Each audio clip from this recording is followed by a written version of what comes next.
All right, so ready to dive into a world most people only see on the surface. I'm game if you are. What are we getting into today? Makeup and hair design. But trust me, this isn't your average makeover situation. Oh, I know a thing or two about that. Makeover kind of undersells it, don't you think? Big time. We're talking about bringing characters to life on screen and stage, and we've got some amazing insights from RoleCatcher's career library. RoleCatcher, that rings a bell, isn't that? Yeah, it's like getting a peek behind the curtain, seeing what someone actually going for this career would be looking at. Love that.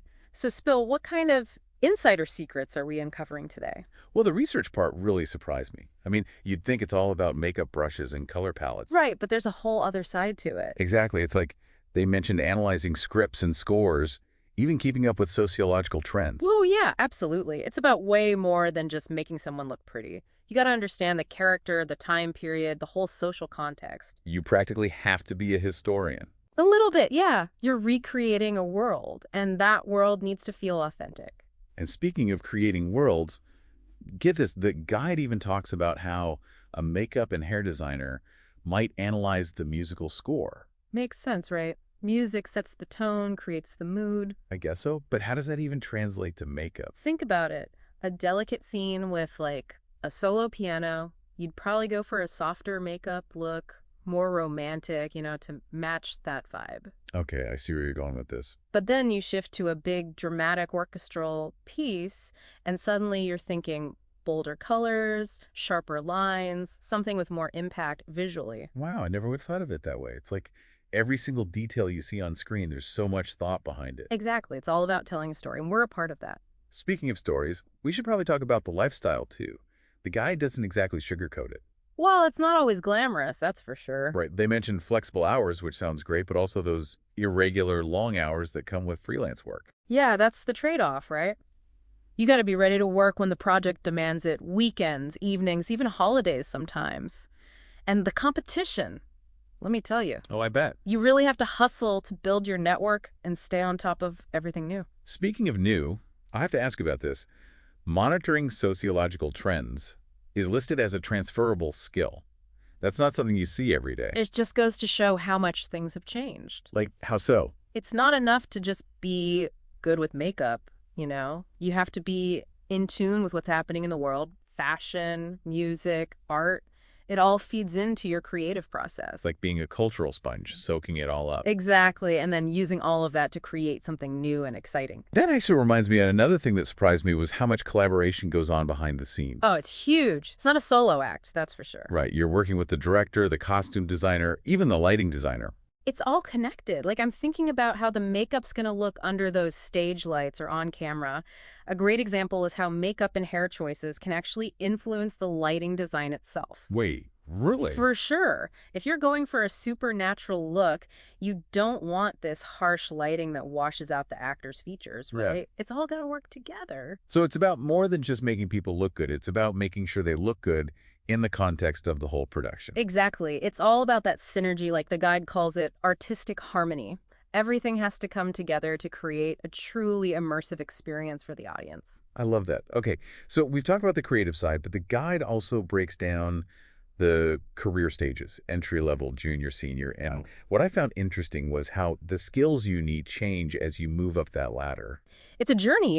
It's not just about what you know when you start out. Right, so you're not just thrown into the deep end right away. Not usually. It's more like an apprenticeship.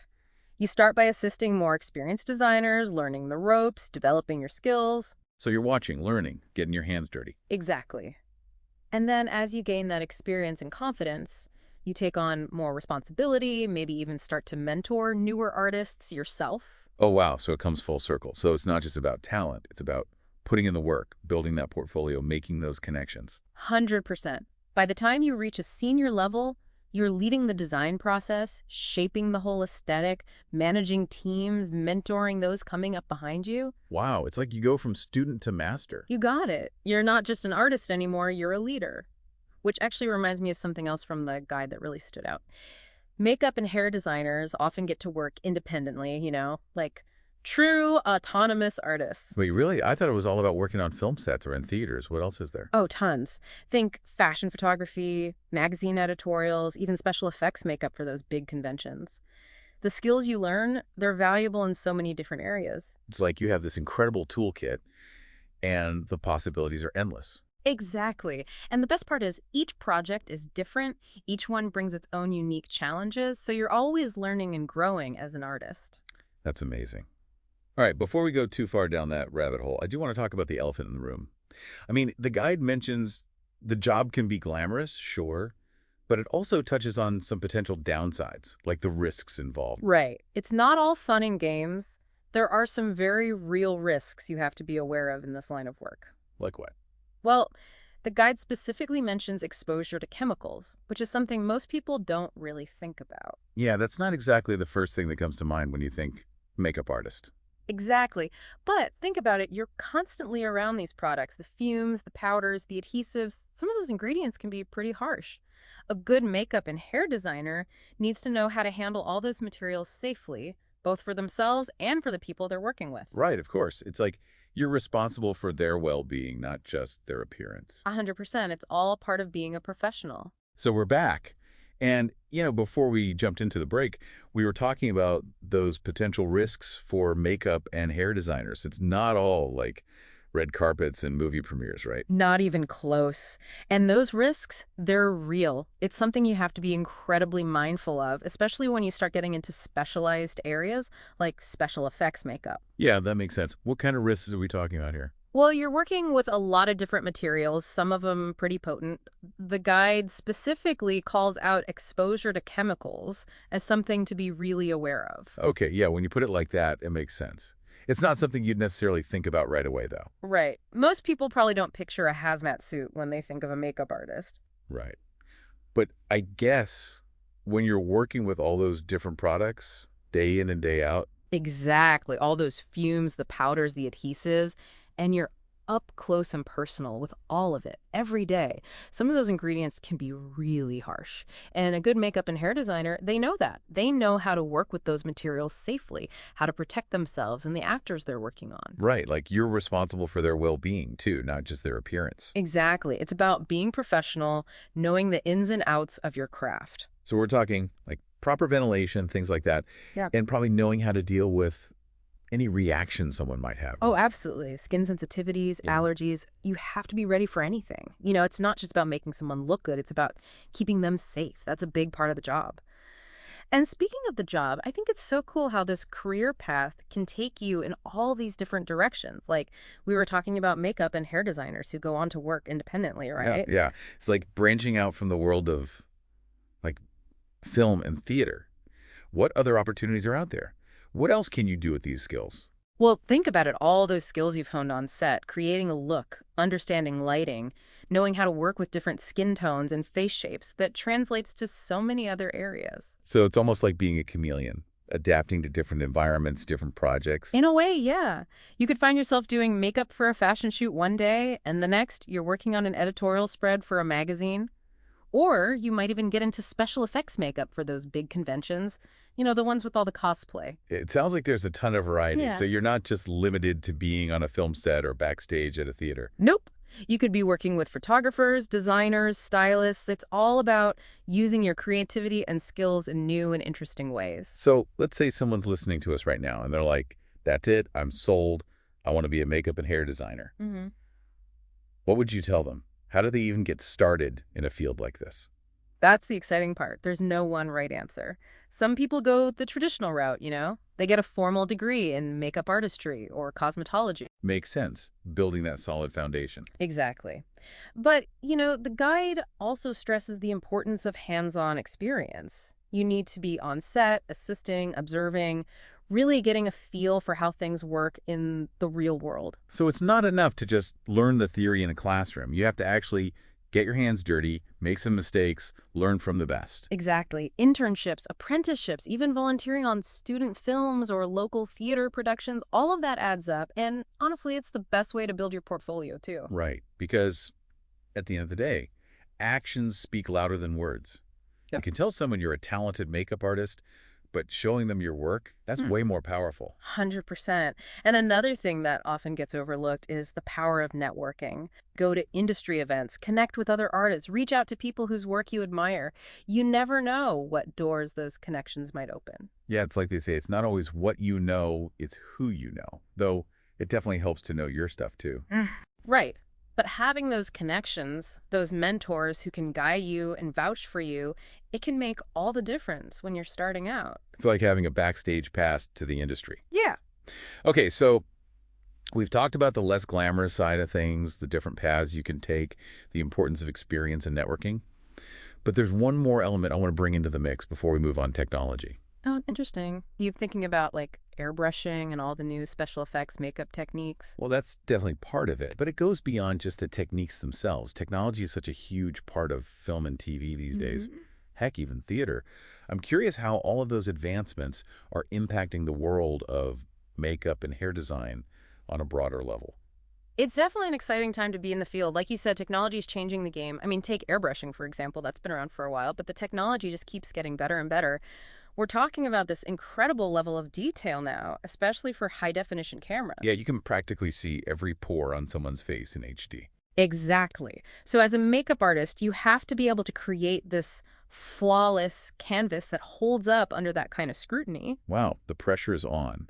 And then you've got all the advancements in things like prosthetics. Some of the stuff they can do now is insane. Right. It's mind-blowing. You can create these super realistic wounds, scars, even age people up or down by decades, and it's all incredibly believable. Yeah, you look at some of the creatures and characters in movies now, and like, how did they even do that?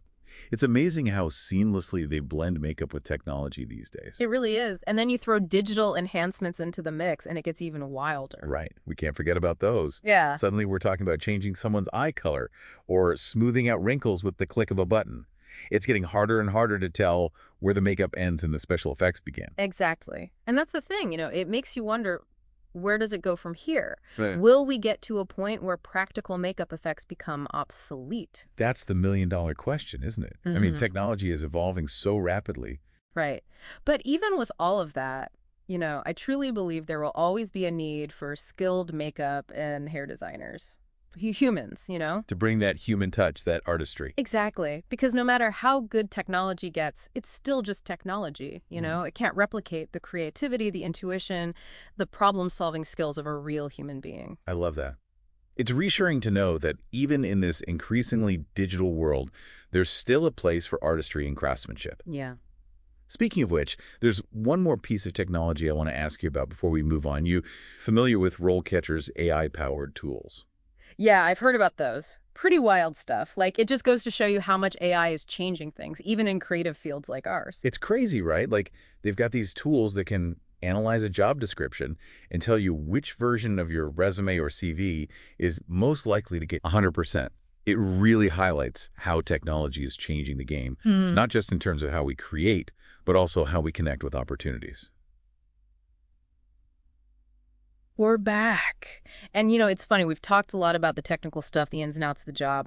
But for me, what really makes makeup and hair design so special is, well, the art of it all. Right. Like it's more than just, oh, let's make this person look good. It goes way deeper than that. Exactly. It's about transformation. It's about bringing those characters to life, and not just like in a literal sense. It's about taking those words on a page and like translating them into something the audience can really connect with, something visual. Oh, 100%. It's like you're adding this whole other layer to the story. Exactly. I mean, think about a movie like The Dark Knight, right? Okay, yeah. Heath Ledger as the Joker, iconic performance, right? Oh, absolutely. And the makeup, a huge part of what made that character so unforgettable, so creepy. Those smeared red lips, that messy green hair.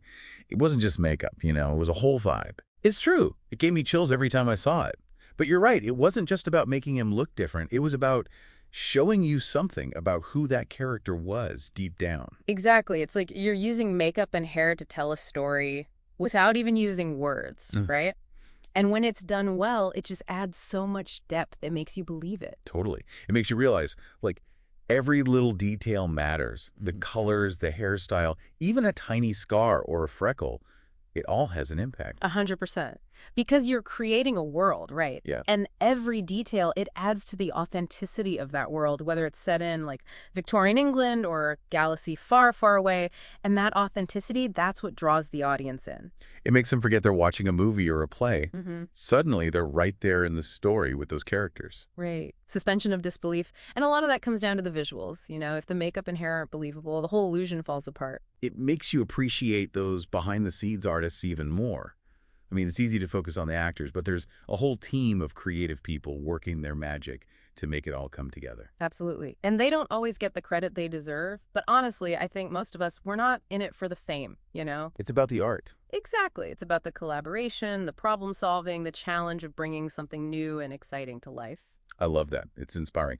So I guess what we're saying is, next time you're watching a movie or a play, take a second to really see the makeup and the hair. Mm. You might be surprised by what you notice. Think about what those details tell you about the characters, the story. You might just see the whole thing in a whole new light.